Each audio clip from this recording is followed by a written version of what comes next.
You look gorgeous as always. Thank you. You know, I have been so happy for you. Your career has just gone so beautifully. You've had so much success. And I think back to, I think I met you for the first time 10 years ago when you were on that 70s show. Yeah.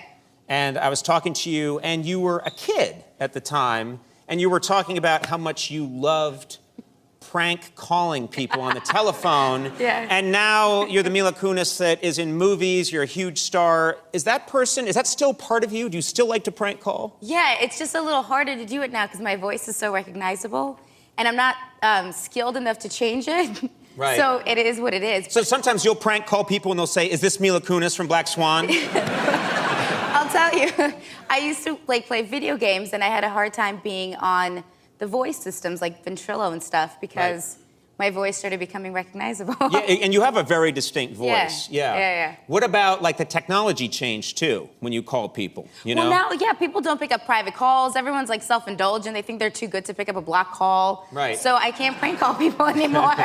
It's really uncomfortable, but I do try. It was the worst thing that ever happened is when caller ID came along. I agree with you. I think it sucks. I have to ask you something. Yeah. You're an extraordinarily attractive woman, yet I read recently you said the following, that you feel that you are a gay man trapped in a woman's body.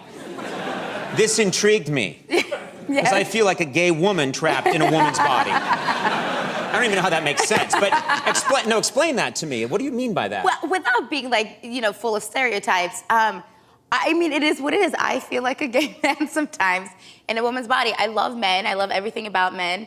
And I sometimes love getting dressed up and looking like a fabulous drag queen and going about town in West Hollywood and having a gay old time. Right. Do you have... Thank you. Well, now we can bond. I got your back, girlfriend. You have a roommate. You have a roommate who's gay. I do, yes. And so does he understand what you're talking about? Yes. Yeah. So he gets it. You two get together and he understands. You know, he loves Madonna a little bit more than I do, but other than that, She's a serial killer, by the way. Right? What was the thing about her dressing rooms that you were saying? This has been in the news. She insists on destroying all DNA before she will leave her dressing room. I don't know about that. Really? Yes, it was in the news. Oh, then it must be true. Yeah. Where in the news was it? I don't know.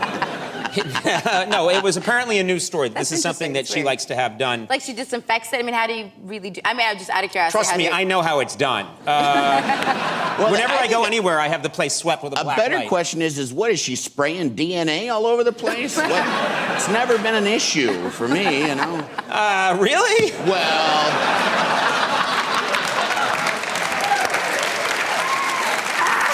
Come on. It was the circus. Yeah.